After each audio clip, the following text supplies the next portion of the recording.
to Book 101 Review. Book 101 is all about the books that I read for the last 40 years. And today I have my special guest. He is the author of the book 12 Universal Laws of Nature, no other than Mr. Matthieu Mehuys. Welcome to Book 101, Mr. Matthew, and can you please introduce more about yourself? Hey Daniel, thank you so much for having me on your show. I'm very excited to be here today and to talk about my book. Yeah, it's very exciting. So I'm a landscape architect and I can definitely talk more about that. Yes, indeed. So, Mr. Matthew Mahays, thank you so much for sharing 12 universal laws of nature to the world. So, what are the 12 universal laws of nature and how do they relate to land management? Yeah, that's a really good question. And to answer that, I'll go first back into history a little bit. So when I grew up on a family farm. My brother and my father are farmers still today. And when I was around 3 years old, I got very fascinated about plants. How is it possible that plants are growing? Like you put a seed in the soil and it can become like a huge tree. Like, how is this possible? That were some of my early memories, or these are one of my earliest memories. And then by the time I was 6 years old, I told my parents I want to start making my own vegetable garden. And then they told me like it's a very busy farm. They didn't have time. We were mostly doing like big crops, like cash crops, like grains and cattle. So we were not really working with vegetables. But they said, okay, you know what? You can have a little piece in the garden and you can start doing that. And so eventually I did. And I started out with radishes. And Daniel, when you want to start your gardening journey, you should start with radishes. It's so easy. You put a few seeds in the soil. A couple weeks later, you have radishes. So I Hmm. thought, wow, gardening is so easy. And then I went on and I bought a bunch of different seeds and I put them in my whole garden. And I thought, like, wow, gardening is so easy. I will come back. It will be full of vegetables. I thought, like, a few weeks later, I'll just come back and it will be like full of tomatoes. But then it didn't. Like, I came back a few weeks later and my whole garden was overgrown by weeds. And I was like, why is my garden overgrown by weeds? I don't want weeds. I want all the vegetables and all the nice stuff. So I started to then continue to work, and only later I realized it was probably another 15 years later. I took several courses. I studied landscape architecture. I did a bachelor degree. I did a master degree. I studied nature. I did a permaculture course. Like, I really became knowledgeable about it. And then I started to realize that actually what nature does, when you disturb the soil, you will always have weeds in your garden. And so I started to realize that there are certain laws by which nature functions. And so if you can understand these laws, which are the 12 universal laws of nature, when you understand these laws, you can use it to your own advantage for pretty much anything you want to do outdoors. If you want to have a small backyard garden, or you want to grow flowers, or you want to start a farm, like, all of these things that happen in your project will be influenced by these laws. So yeah, there are 12. I think it would take quite a bit of time to tell all of them, but I'll give you one to start with, and it's a universal law, so it also applies to other things. And you might already have heard of the law of attraction, or the law of vibration. It's kind of the same, and that's one of the laws in my book, because I explain that even in nature there's the law of vibration. Because when you, for example, when you're when you're taking care of your garden and you're using all kinds of chemicals, and you're just to like help your plants, your plants, you're actually also making your plants weaker. It's and it's like you're taking antibiotics. You might be healing from it, but you're also destroying everything else. So it's the same with using chemicals in your garden. So you might get the intended result on the short term, but you're actually making the problem worse on the long term. And so by using chemicals in your garden, you're actually making the plants weaker. And then when plants are weaker, they start to vibrate at a lower frequency. And when plants vibrate at a lower frequency, it gives a signal to insects that they're sick and that they're going to die. So then when plants are vibrating lower, the insects will go and attack your plants. And that's something that nobody's talking about. Like, we're trying to make a beautiful garden and we're using all these chemicals, and maybe you have problems with insects. So what we do, we spray chemicals, but you're actually making the problem worse. And so the law of vibration is very important in gardening, because once you start to shift it and you focus on growing healthy plants by focusing on healthy soil, and this is all the things that I also explain more in depth in the second half of my book. Like, okay, you have the laws now, but how do you use the laws? um, and then when you start to use them to your advantage, it becomes so much easier. When you have healthy soil, you have healthy plants, and then you have to do way less maintenance, because you can find a way to actually use the weeds to your advantage as well. So it's really about, like, okay, how can we work with nature rather than against it? Because far too often we're like working against nature. So that's in a nutshell what the book is about. Very well said, Mr. Matthew. Very well said. So, how does the book define using land to its full potential? Yes, so I see that there's a few things that will influence, like, what is the highest potential of your land or your project or your garden. And I also teach that online to people in a masterclass when you want to start out in your garden. So the first thing that I teach is, like, okay, when you want to get the most potential out of your land, you have to, or your project, your garden, you have to have a vision. You have to, like, start by thinking, like, what do you like? Because if I come to your garden, Daniel, and I look at your garden and I say, like, oh, this is perfect to put potatoes, and this is perfect to do this, and you should have a tree there, and you're like, I don't want to eat potatoes, then that doesn't make any sense. So you have to first get clear on your own vision. What do you like about your project? What do you want to achieve? So we, even in my course online, we spend quite a lot of time to get clear on your vision. So, and then once you have your vision, we can go further and we actually analyze the existing situation. We have to, like, observe. I always tell people, you have to start thinking like Sherlock Holmes. Like, Sherlock Yes. Holmes would always try to find, like, why is something happening? Like, even in your own garden, when you start to wear a different types of glasses to see what is actually happening in your garden. So you start to analyze, you observe, and actually we also take all of that information, and we like also the soil type. Where are you in the world? What is your climate? How much rainfall do you have? Like, we gather as much information, and then you can use that to start making your own design, or in some cases I do it for my clients as well. And that's also explained in the book. So there's a whole process to, like, okay, what how do you get the most potential out of your land? But it starts with having the vision, analyzing your land, making a plan, making a design, making a master plan, because you're still doing it on paper. And I could show you, like, this is an example of a project I've been working on. So we Nice. designed this, and this is still, before taking action on the land, this is still relatively cheap in comparison, like, to start digging, because once you start digging, you can't, it becomes very expensive to redo it. So it's really important to make a plan, to have like a master plan, because there's this quote that I really like. It says, okay, when you're failing to plan, when you're failing to plan, it's, you could as well not plan. So, like, no, the quote is actually different. When you're failing to plan, you're planning to fail. So when you Mm. don't make a plan about something, it's like you're already going to fail at it. So you really have to put your pen on paper, and make that plan. And then once you have your plan, you have to decide which plants do you take, or which plants do you want to have in your garden. And actually, for that, we use a AI system that I developed. So pretty much anybody anywhere in the world can now follow my course, and you'll get the results that you want, even for your specific area.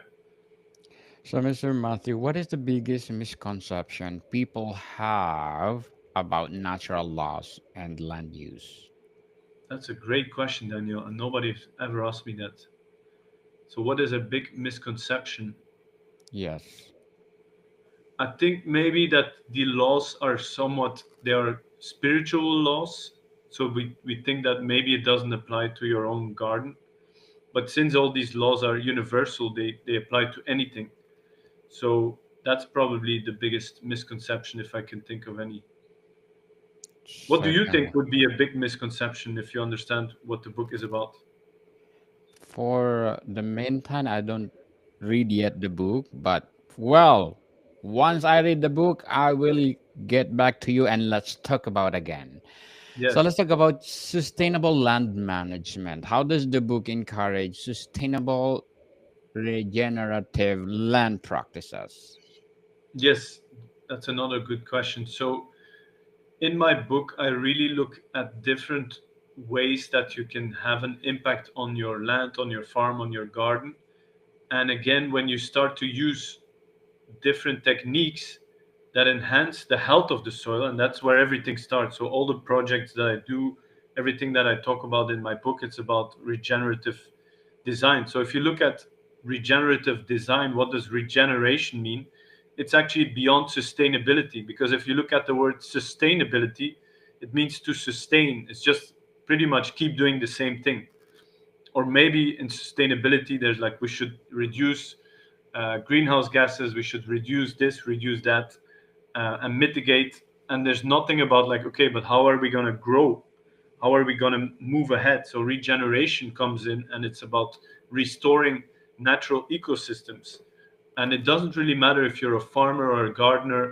Like the main thing you should be focusing on is the health of the soil, because science is starting to pick up what is still an area in science that is very unknown. Like we know very little about the health of the soil. It's starting to become, but they already figured out now that when a soil is in a healthy condition, there's microorganisms in the soil, and it's actually the same as what we have in our own stomach.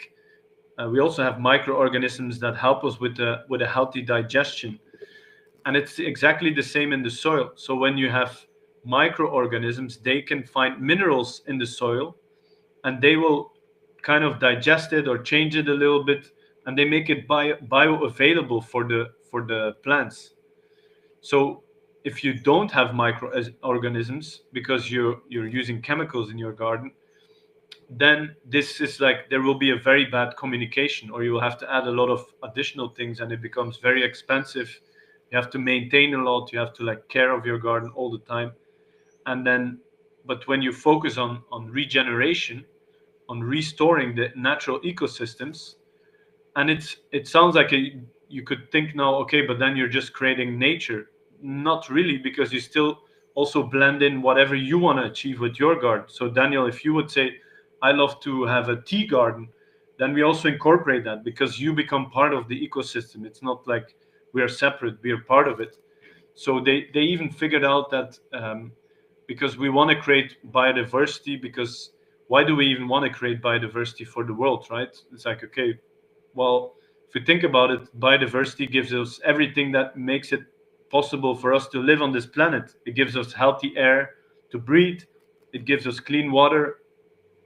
So all of these things are actually very important, because if we neglect that, then we're going to make this planet impossible to live for. We in our generation will probably still be somewhat okay. We're already starting to see some of the big influences of climate change. So, but it's going to be for the next generation. If we don't take action, then they're going to have a really, really hard life. And but so we can actually start changing that today, and it's actually easier than we think. We often have like doomstinking and oh, climate change and the world is going to end, but actually it's the more people start doing this type of gardening, and it's actually it's so beautiful because it's also easier in maintenance. You don't have to keep buying plants over and over again. You don't get overwhelmed of like what you should do in your garden or where to start. When you follow these steps, it's really beautiful to see where you can go, and you're having a good impact on the environment, or on the bigger, even on climate change. Because what they found out is that there are two areas in the world that this is scientifically proven, that there are two areas in the world that have the most biodiversity. It's either the national parks, so big parks that are protected with wildlife, uh, maybe like the national parks in Canada. That's really important. That's very high in biodiversity. And the second, that is equal in biodiversity, is the suburbs of cities. So you have the big cities, and the middle it's more like concrete.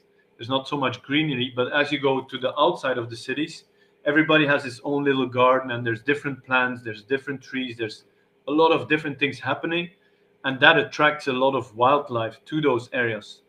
So now, if you understand that, that means if you start gardening and you do it in a way that's good for nature and good for yourself, good for your wallet, good for your personal health, that's a big topic we didn't even talk about. When you start gardening in that way, you're gonna see a direct influence on your personal health as well, because a lot of the food that we're consuming today, it's full of chemicals. So that's like, it becomes so beautiful to see that there are so many areas that we're making big improvements in the world. Definitely. Very well said, Mr. Matthew. What will be your advice for those people out there who want to make their land fertile? If you want to make your land fertile, you would have to think like, why, first of all, why would you want to make your land fertile? Maybe your land is already fertile, but it's the way you've been managing it that it makes it difficult for plants to grow. That's what I often see, and that's where most of the damage has been done. They're doing something in a certain way, and actually, in most soils of the world, not everywhere, but a lot of soils have already a lot of minerals and already have a lot of good stuff, and have a good fertility. You just have to change the way you manage it. But at the same time, there's other areas in the world that don't have good soils, like very desert areas, dry areas. So, or just maybe when there was a lot of erosion or a lot of chemicals have been used in the past, then to increase the fertility again, we have to use compost. But we don't use any compost, because the compost that you find in the garden centers is really low in quality. It's actually bad for your soil. I've seen videos that now they're actually like putting chemicals to make the compost look like a certain color. They add they spray it so it kind of looks brown, but it's full of chemicals. It's like, that's not compost. Because if you have high quality compost, then you have all those microorganisms in your soil, and then you put that into your garden, then you're going to have a huge boost in fertility, and plants grow. You see that they will grow way better. So we've done projects in Belgium, and actually across the world in 4 continents, that where you can see when we apply this system, it becomes like, normally when you plant a new garden, most people say you have to wait several years before your garden starts to look nice. But in the project where we applied all of the knowledge that is also in the book, we see like immediate results. The first year, everything starts to grow amazingly. You don't have to maintain it as much as most people think you should be maintaining your garden. So yeah, that's, I think compost is the key to increasing fertility when your soil is in a bad condition. So, Mr. Matthew, what will be your short term and long term goals in writing? Short term and long term goals in writing. Yes, as well as your profession. So could you rephrase that question? I'm not 100% sure if I understood it. So, Yes, as a writer, what will be your goal in short term as well as on long term? oh yeah, now I really understand it. It's a great question. So short term for me at the moment, it's about, as I'm in the Azores, it's an island group in the middle of the Atlantic. Nice. I'm establishing a foot here, and we're having more and more projects. So I want to keep adding, increasing my client base here locally, because there's a lot of potential for this island, and there's also a lot of problems with erosion, and also some chemicals that are being used. But it has a lot of potential because tourism is increasing a lot here. So I want to make sure that this island, because it's so beautiful, you should see it, Daniel. You should come visit it. It's so beautiful. There's so many flowers. There's so many Yes. wildlife. It's like a hidden pearl in the middle of the in the middle of the Atlantic. So I want to make sure that this beauty is Preserve. preserved. Exactly. Awesome. So that's what I'm working on the short term, and then my long term vision is to have a big impact in the world so that we can have as many gardens, farms, projects, even developments, anything that is has to do with outdoor spaces, so that we can make sure that this planet is still in a really good condition for many generations to come. That's my long-term goal. Good luck to your goals, Mr. Matthew, and thank you so much for sharing your knowledge to the world. And of course, thank you for your advice. So, how do these universal laws align with the ancient and indigenous land management practices? Ooh, that's a really good question. So, since they are universal, they also apply to the ancient knowledge. And in fact, the regenerative design is often a mix of old knowledge combined with new technologies and new knowledge, and ways to do it simpler, easier, because we all have busy jobs. We are busy, like, we can't spend our whole life uh, being a farmer. Like, if you want to do that, I highly encourage it. It's a beautiful life. It's a very tough life, because my Yes. brother and father are farmers, and it's very tough. You have to work a lot.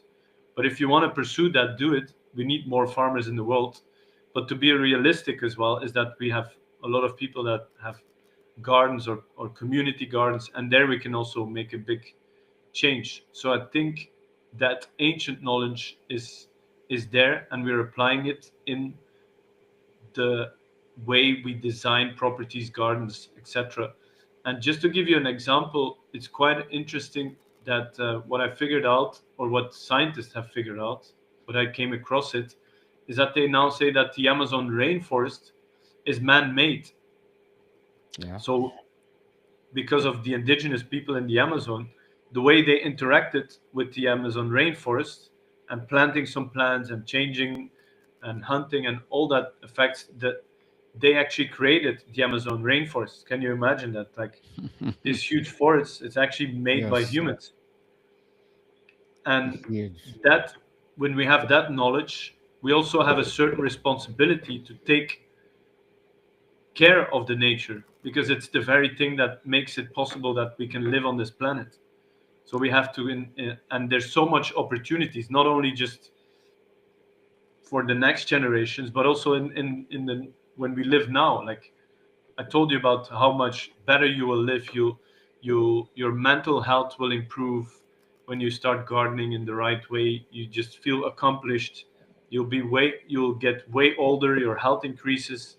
They found, like, these areas in the world that are called blue zones.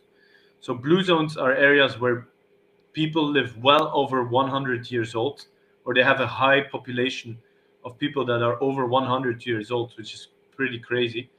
And they started to investigate, like, why did it happen, why is that people are so happy, and why they live so long. So, and they found out that one of the key aspects that all these people are doing is gardening. They grow their own food, they take care of the soil, they put their hands in the dirt, so you automatically become healthier. So I think it's, when you want to make a difference in your personal life, in the life of your family, and for many generations to come, I think gardening is the most fun and interactive and most direct way you can have an influence today even. Certainly, very well said, Mr. Matthew. Very well said. But before we wrap up our discussion for today, I'm inviting you to please do listen to my other podcast, Food 101. It's fifth season, people. Fifth season with Chef Alessandro, one of the executive chef or specialty chef in one of the five-star hotel in downtown Toronto. Please do listen to our latest episode. We are reading our letter senders all over the world. So please do listen, Food 101, wherever you listen your podcast. So, what is the key takeaway from 12 universal laws of nature, and how can readers start implementing these principles immediately? So the key you could start doing today, well, if you have a backyard garden, I would encourage you to go to my website, and there's a 30-minute free training, so you can start to understand more in a practical way how you can apply this It's only 30 minutes. It's completely free, and in that way you can already learn things that you can apply immediately in your garden. And then at the same time, I encourage you to also go to farms, go visit to a farm, go to a regenerative farm. You can Google regenerative farm and then add the area where you are, and go to a farm day or visit them and talk to them, learn from them, because they have a lot of knowledge around that as well. So that's, and then buy their products because they're farming in a way that's good for the environment. So every potato that you buy from them is going to have a good impact on the environment as well and on your personal health. So I think that's two key things you can start doing today. Definitely. People, let's support Mr. Matthieu Mehuys, because if you support him, more universal laws of nature will come. Again, Mr. Matthieu Mehuys, thank you so much for sharing your knowledge to the world. So, can you please invite our listeners to support your book? Yes, so I highly recommend you to read my book. And Where they can buy it, Mister? yes, so you can go on Amazon. You can Google 12 universal laws of nature and then you will find my book on Amazon. Or you can also go to my website of the book, www.12lawsofnature.com. So 12lawsofnature.com. And then there you can also order my book. And when you order it through that channel, you'll get a signed copy delivered to your home. Yes, people, let's support Mr. Matthieu Mehuys, because if you support him, more and more and more empowering books like this to come. So, Mr. Matthieu, thank you so much for your time. Thank you, Daniel, for having me on your show. It's amazing. Modicom people, see you soon.